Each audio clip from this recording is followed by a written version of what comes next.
Hey Joyce, Hey Daniel. happy 420. 420. Do you think we should walk to the weed store today? Get some weed? We could do that, but we can also get delivery. $5. You holla. I feel like that's a little millennial for me. We're all in a quarantine. You know, like, doesn't walking to the weed store take the fun out of it? Or, getting it delivered. Not during Wouldn't that take the fun out of the adventure? Not during a lockdown. I'm not trying to catch corona. We're allowed to do essential activities. I know, but I don't want to be around the other essential people. People that smoke weed? Yes. Probably is a bad idea. Delivery. We're at risk right now just being outside. We are breathing air. You know what being outside reminds me of? Being in a castle. You know what being in a castle reminds me of? Playing in a pond. Catching crawdads. I was going to say watching the film Robin Hood, Prince of Thieves. Being outside reminds you of that, eh? Is it because I like to shoot my blow dart gun? Yes. Are we about to review this movie? Yes. Remember, Kevin Costner is Robin Hood? I remember. Dude, when was the last time you had watched that film before whatever day we watched it? Probably like the year it came out. Bitch, are you for real? Yeah. Yeah. Wasn't good. I had watched it many times and I liked it when I was a kid. It was a swashbuckling adventure. Key phrase, when I was a kid. With my boy Kevin Costner. It was one of those movies that my dad rented from Blockbuster. And you VHS recorded Yeah, it. we did the old copy on the other VCR. So through the early 90s at least, I think the last time I watched it was probably maybe 1995, 96. To the point where I was no longer really rifling through my dad's video collection. Yeah, I think I just watched it because it was on Cinemax or something. And I was poor in high school. I didn't have cable in my house. My dad stole cable. My dad stole from Blockbuster. Thieves. How to catch a thief. This is what happens to your kids when they grow up, being raised by thieves. Yep. This is the epitome. So anyway, my first, I guess really, the movie, I guess a lot was different than I remembered about it. Just like the tone, really.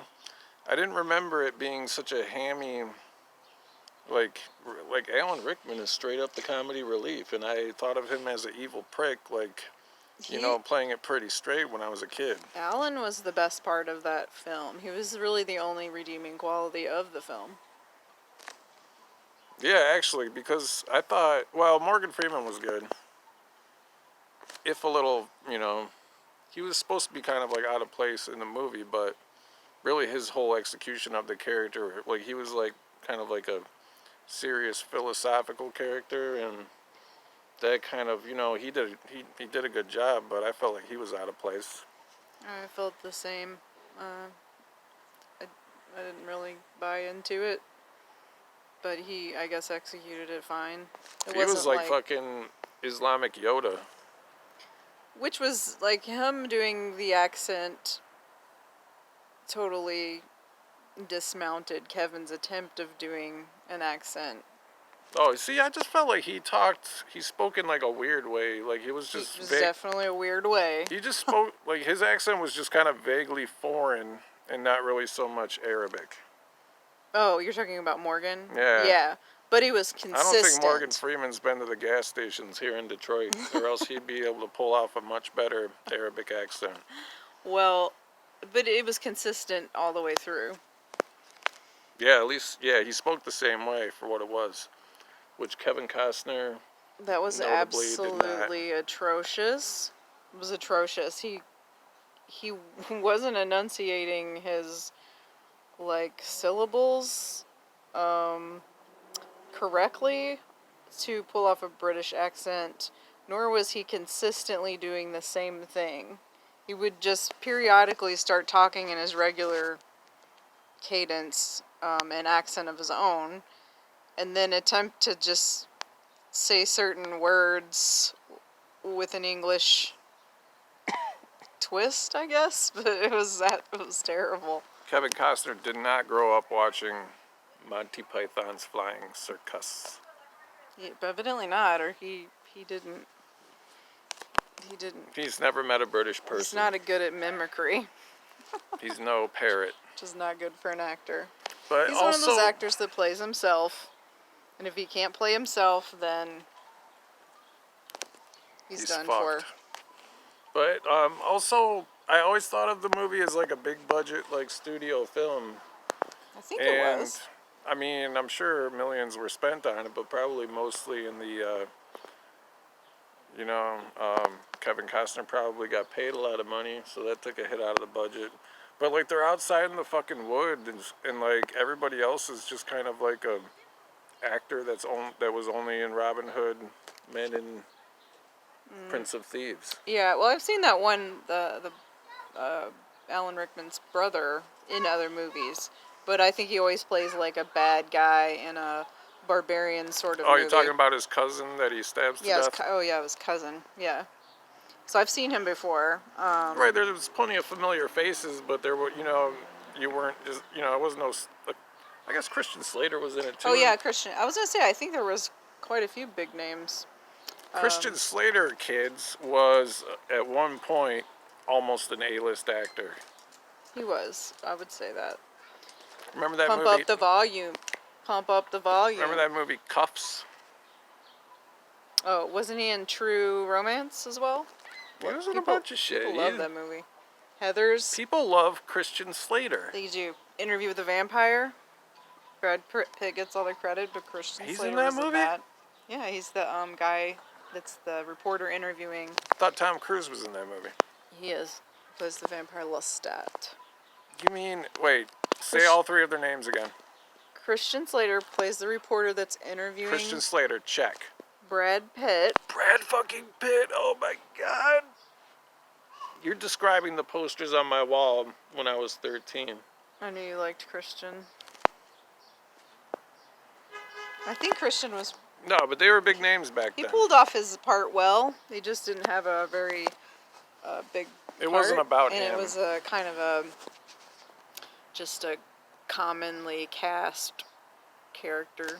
Anyways, looking back, a couple quick questions because my arm's getting tired of holding up the phone. It's bright out here. Yeah, and I got to mow the lawn. So, did the movie stand the test of time for you, Joyce? That's a hard question because I didn't think it stood the test of the time when I watched it the first time. So Good answer. Okay. Next. I didn't think so either. It was disappointment. It made me feel stupid and angry at my younger self. I was like, why were you so stupid, you little shit? What was the answer? What? Why were you so stupid?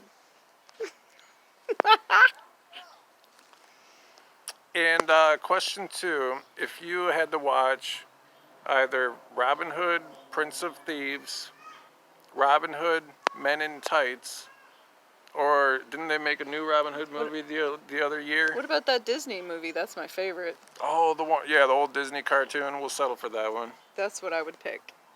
You'd pick that one? Mhm. Isn't that the one that had like George Miller or somebody? Like he sings a song about a bear. The Jungle Book? Was that the Jungle Book? I would probably pick that one too because I kind of thought Robin Hood and Men in Tights, despite its star-studded Blew cast, out its tights. it sucked. Which one do you pick? Cartoon. Yeah, that was my choice. Did he just steal like he picked the choice when I straight up said it first? That was my choice. We gotta go.